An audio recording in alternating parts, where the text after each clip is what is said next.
बहुत समय पहले की बात है। कासगंज नामक एक सुंदर सा गांव हुआ करता था। उस गांव में एक लकड़हारा रहता था जिसका नाम रामू था। रामू बहुत ही ईमानदार और मेहनती था। वह हमेशा अपने काम से खुश रहता था। उसके पास ज्यादा पैसे नहीं थे, लेकिन वह अपनी जिंदगी से संतुष्ट था। रामू के परिवार में उसकी पत्नी और उसके 2 बच्चे थे। रामू सेठ लालचंद के यहाँ लकड़ी काटने का काम करता था और लकड़ी काटने के बदले में सेठ लालचंद रामू को पैसे देता था, जिससे रामू और उसके परिवार का जीवन व्यापन होता था। सुमन, मैं काम पर जा रहा हूँ। आज बहुत देर हो गया है, तो तुम बच्चों को स्कूल छोड़ आना।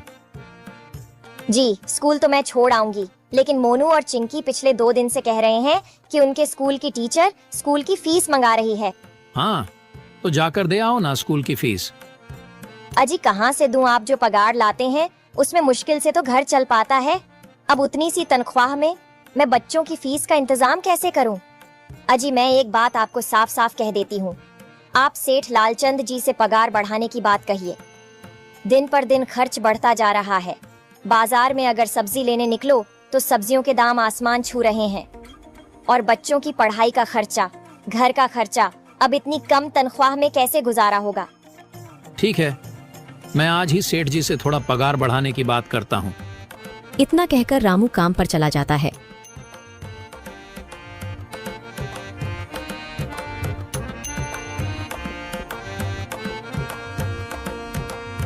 अरे भाई, आज तो पगार का दिन है।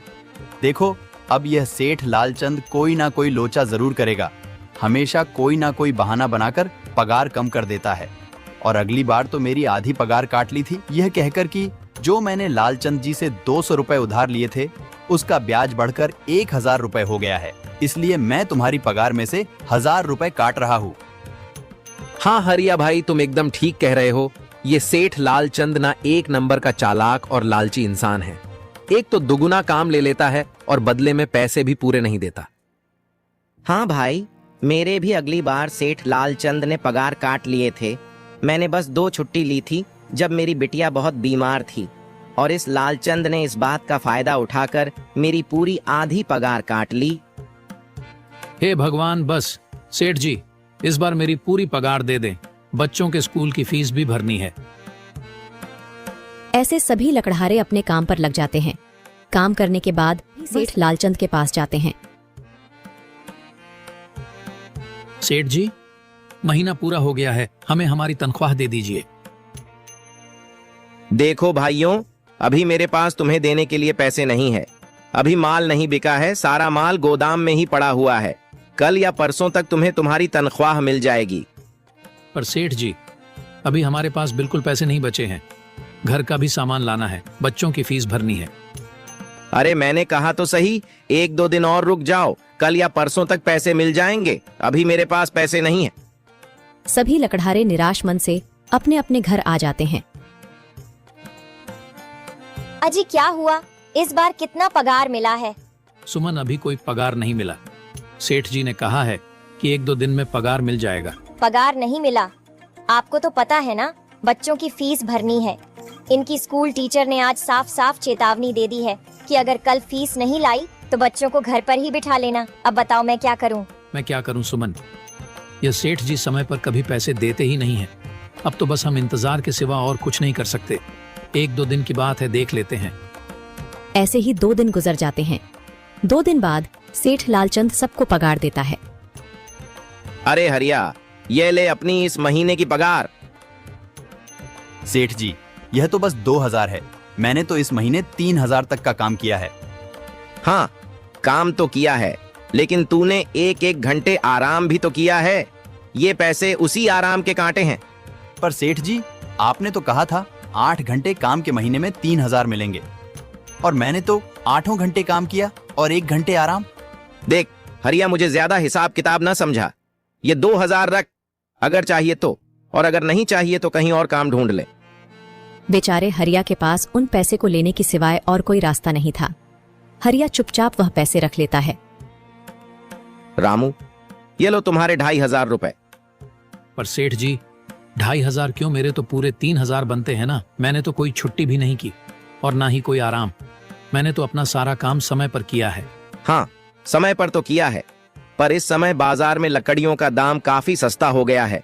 इस वजह से अभी तुम्हें भी पगार कम ही मिलेगी जब तक लकड़ियों का दाम नहीं बढ़ता।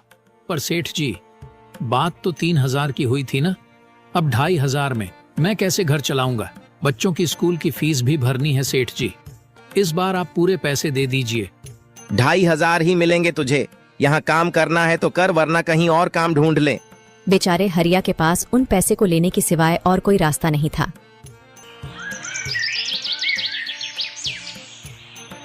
अरे भाई, यह सेठ लालचंद एक नंबर का बेईमान इंसान है। सारे पैसे अपने जेब में भर लेता है और बहाने बनाता है कि लकड़ियों के दाम सस्ते हो गए हैं। देख लेना, हम गरीबों की किसी न किसी दिन इसे जरूर हाय लगेगी। नहीं हरिया, ऐसे नहीं कहते। वह हमारे अन्नदाता है, आखिर उन्हीं के वजह से तो हमारा घर चल रहा है। अरे काहे का अन्नदाता? काम के पूरे पैसे तो देता नहीं है। पूरे महीने मेहनत करके भी क्या मिलते हैं? बस ये 2,000 रुपए, इसमें घर खर्च कैसे चलाएं? ऐसे तो हम कभी तरक्की नहीं कर पाएंगे। और हम कर भी क्या सकते हैं हरिया? हमें लकड़ी काटने की सिवा और कोई काम कहाँ आता है? और कोई काम खोलना भी चाहे तो उसके लिए हमारे पास इतने पैसे कहाँ हैं? अब जो भी हो, हमारा तो बस ये सेठ लालचंद ही सहारा है ना। कुछ देर बातें करने के बाद अपने घर की ओर निकल पड़ते हैं। जी आ गए आप। कितनी पगार मिला है? सुमन, इस बार सेठ जी ने बस 2,500 रुपए ही दिए हैं। बस 2,000? इतने में कैसे घर चलाएंगे? बच्चों की फीस में ही 1,000 रुपए निकल जाएंगे, फिर 1,500 में क्या क्या करेंगे? अब मैं क्या कहूँ सुमन, अब तुम्हें इसी में ही गुजारा करना होगा। तुम सबसे पहले बच्चों की फीस भर देना, इसके बाद बाकी का मैं देखता हूँ।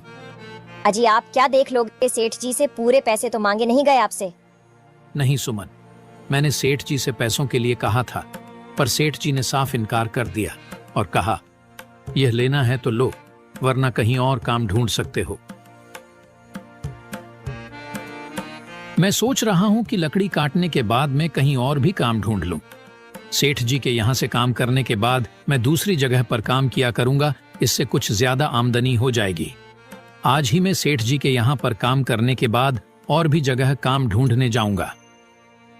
इतना कहकर रामू काम पर निकल जाता है और जैसा कि रामू ने कहा था, वह लालचंद के यहाँ काम करने के बाद काम की तलाश में निकल जाता है। रामू पूरे गांव में काम ढूंढता है, दुकानों दुकानों पर जाकर लोगों से काम मांगता है, मगर हर जगह रामू को केवल निराशा ही हाथ लगती है। अंत में थक हार कर रामू वापस जाने लगता है। तभी वह देखता है कि अचानक बहुत सारे भैंसों का झुंड उसकी तरफ दौड़े आ रहा है। यह देखकर रामू बहुत डर जाता है। वह इधर उधर देखता है तो उसे एक गुफा दिखती है और वह गुफा में जाकर छुप जाता है। जब भैंसों का झुंड वहां से निकल जाता है, तब रामू की जान में जान आती है। हे भगवान, आज तो बाल बाल बच गया मैं, वरना आज तो मैं इन भैंसों के पैरों तलों तो कुचला ही जाता। पर यह मैं कहाँ आ गया? रामू यह सब सोच ही रहा था कि तभी उसकी नजर गुफा में रखी एक टोकरी पर जाती है। रामू उस टोकरी के पास जाता है। ये कैसी गुफा है? ये कैसी टोकरी यहाँ पड़ी है? इसे मैं घर ले जाता हूँ, सामान रखने के काम आ जाएगी। रामू जैसे ही उस टोकरी को हाथ लगाता है, गुफा में से एक आवाज आती है, रुक जाओ, इसे छूने की कोशिश मत करो। यह आवाज सुनकर रामू एकदम पीछे हट जाता है। तभी गुफा में एक जिन्न प्रकट हो जाता है और वह रामू से कहता है, कौन हो तुम और मेरी गुफा में क्या कर रहे हो? मुझे माफ करना, आप जो भी हो। कुछ भैंसों का झुंड मेरे पीछे पड़ गया था और उनसे बचने के लिए मैं इस गुफा में आकर छिप गया और फिर मेरी नजर इस टोकरी पर गई।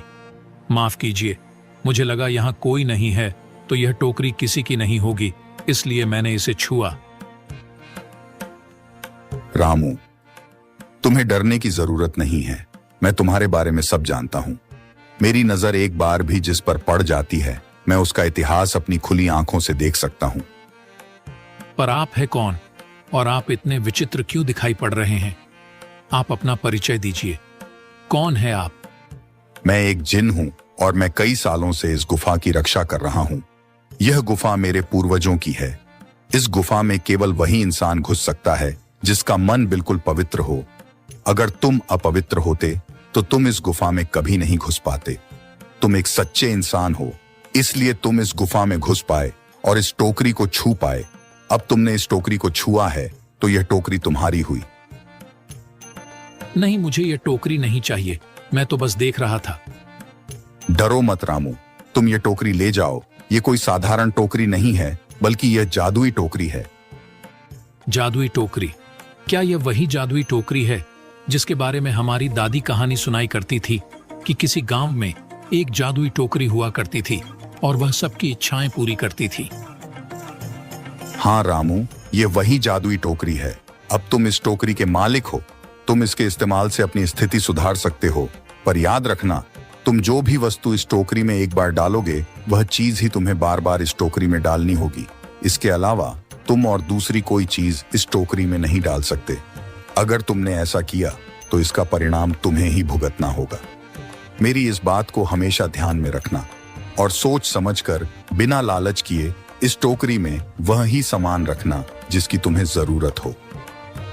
रामू टोकरी को लेकर घर आ जाता है। सुमन, ये देखो, ये मैं क्या लेकर आया हूँ। क्या लाए हो आप? बस ये एक टोकरी। सबसे पहले यह बताइए, आप तो काम की तलाश में गए थे ना, तो कोई दूसरा काम मिला कि नहीं? नहीं। अरे सुमन, मेरी पूरी बात तो सुनो। ये कोई ऐसी वैसी टोकरी नहीं है, बल्कि यह एक जादुई टोकरी है। रामू सुमन को वह सारी घटना के बारे में बताता है जो उसके साथ हुई। अच्छा, तो आपका कहने का मतलब है कि इस टोकरी में हमें कोई ऐसी चीज डालनी होगी जिसकी हमें सबसे ज्यादा जरूरत हो। हाँ सुमन, हमें सोच समझकर ही इसमें कोई चीज डालनी होगी। रामू थोड़ी देर सोचता है, फिर उसका ध्यान उन लकड़ियों पर जाता है जो एक बार उसने सुमन को रखने को दी थी। सुमन, तुम्हें याद है, एक बार मैं जंगलों में लकड़ियां काटने गया था, मुझे एक चंदन की लकड़ी मिली थी और वह मैंने तुम्हें लाकर दे दी थी। हाँ, दी तो थी। तो तुम उस लकड़ी को ले आओ, हम उस चंदन की लकड़ी को ही इसमें डालेंगे और उस लकड़ी से अपना एक व्यापार शुरू करेंगे। सुमन चंदन की लकड़ी को ले आती है और उसे टोकरी में डाल देती है। वह जैसे ही चंदन की लकड़ी उस टोकरी में डालते हैं, उसमें कई सारी लकड़ियां आ जाती हैं। अरे वह, यह तो चमत्कार ही हो गया। ये देखिए, कितनी सारी चंदन की लकड़ियां हो गई। अगर आप इसको बेचेंगे तो इससे काफी अच्छे पैसे मिलेंगे। हाँ राधा, मैं कल सुबह बाजार जाकर इनको बेच आऊंगा और जो पैसे मिलेंगे उससे हम अपने मोनू और चिंकी के स्कूल की फीस भर देंगे और बाकी बचे पैसों को संभाल कर रख लेंगे। अगले दिन रामू लालचंद सेठ के यहाँ काम पर न जाकर चंदन की लकड़ियों को बेचने के लिए बाजार की ओर निकल पड़ता है। वहाँ पर रामू चंदन की लकड़ियों को बहुत ही कम दामों में बेचा, जिसकी वजह से आम लोगों के साथ साथ बड़े व्यापारियों ने भी रामू से चंदन की लकड़ियां खरीदी। लकड़ियों को बेचकर रामू को काफी अच्छे पैसे मिले। पैसों को लेकर चंदन घर आ जाता है। ये देखो सुमन, उन लकड़ियों को बेचकर मुझे कितने सारे पैसे मिले हैं। ये लो कुछ पैसे, इससे तुम कल मोनू और चिंकी के स्कूल के फीस भर देना। अच्छा, तो मैं काम पर जाता हूँ। अजी, आपके पास तो अब यह जादुई टोकरी है, तो अब आपको उस सेठ लालचंद के यहाँ काम करने की क्या जरूरत है? हाँ सुमन, मैं सेठ लालचंद जी के यहाँ काम पर नहीं जा रहा, बल्कि मैं तो वहाँ पर जो काम कर रहे बाकी के लकड़हारे हैं, उन्हें ये खुशी की खबर देने जा रहा हूँ, क्योंकि सेठ लालचंद जी से मेरे साथ साथ वह लकड़हारे भी बहुत परेशान थे। इसलिए अगर मेरा भला हो रहा है तो क्यों ना मैं उन सभी का भला करूं। वह सभी बहुत ईमानदार लकड़हारे हैं, वह सभी बहुत मेहनत से काम करते हैं, मगर लालचंद ने कभी भी उनको उनकी मेहनत के सही पैसे नहीं दिए।